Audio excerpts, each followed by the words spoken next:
welcome to Precious Years. This is Aida, and if you're new here, welcome. I am a homeschooling mommy of two girls aged 7 and 8, and in this channel we share anything and everything relating to mommy, homeschooling, lifestyle, and anything that else goes in between.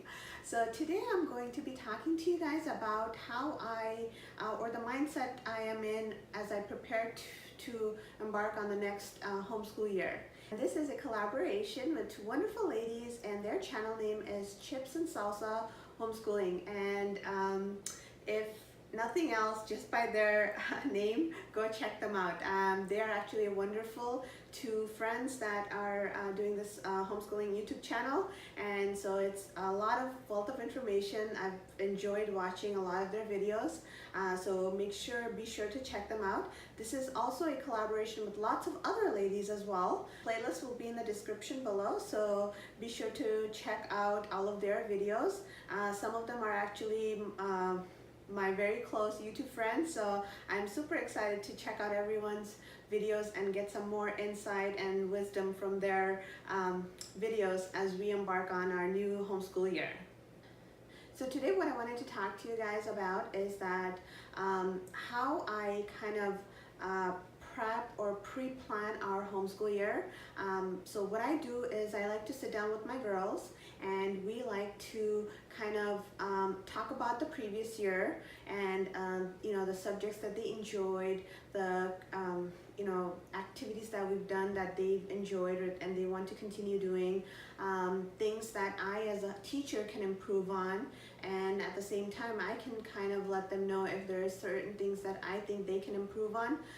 So we do this kind of together, because with homeschooling, I don't think it's just whatever I say goes. I think of this as a partnership, and so I like to include them in the choices of curriculum, the activities that we do, and what my expectations and their dad's expectations and what their expectations are, so that we can kind of find a common ground and make sure that whatever we're expecting for the coming year is something that we're all thinking about and we're all working towards. Because I could have all these amazing ideas, but there might be some things that they don't want to do, and then it's going to be a really awful year if if it goes like that. So that's why I like to include them in all of our kind of planning. So from there on, I kind of have an idea of what we've done last year, what we struggled on, the subjects I had trouble teaching, the subjects they had trouble learning, things that really worked well for us. If it works really well, I usually don't try to change it unless there's really a big reason for when. So anything that works, we keep. Anything that doesn't work, we kind of modify. Then we kind of set up our goals. I set up a homeschool goal for myself from the teacher point of view, and then I have kind of academic or personal growth goals for the girls. And then I go into kind of picking out the curriculums, and then I go right into planning what we will be doing. I also at this time try to think about all the extracurricular activities that they're enjoying, and then I kind of try to pin them and kind of place them around and try to see how they would juggle and how things would fit in for them. I'm an introvert, so I do crave kind of being home. I am a homebody, so I like to be home. I don't like to be running all around, driving them to places. I have a lot of friends that do that, and they do it so amazingly, but unfortunately that's not who I am. So I do have to pre-plan what activities they will be involved in, and I usually try to have them do at least 2 of the things that they each enjoy. And I really been so lucky that it's always been something that they're both kind of interested in together, because I can't imagine running around in 4 different places, 4 different days. So, and then we try to make sure that it kind of all fits into the day, And also I do work a little bit, so I want to make sure that I dedicate some time for that. Last year it was a bit struggle because I was working and I was trying to do a lot, and it didn't work as well. So that was a kind of learning lesson for myself, and I knew that there were some adjustments that we needed to make sure that everything goes smoothly and that we have dedicated hours. So you will see a lot of people, waking up and starting their school day early at 8 o'clock or 9 o'clock, and that is what I hoped that I would be able to do as well. But I don't think I could do that because there are certain commitments that I have that usually come up in the mornings, and I like to take care of those. So what we've decided is kind of, as I'll show you, is that we will kind of take the morning for the girls to be able to they also like to wake up, and they kind of like to slowly get into the rhythm of the day. They don't like to be rushed.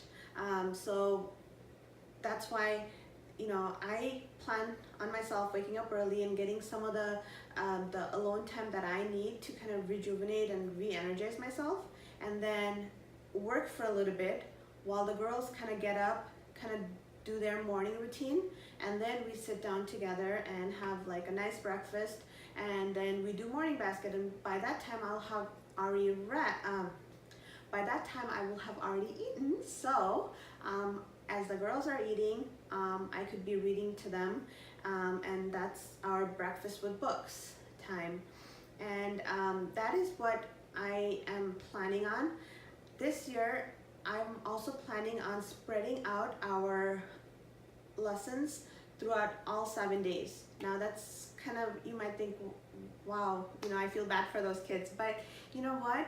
It allows me more time to spend on each of the subjects.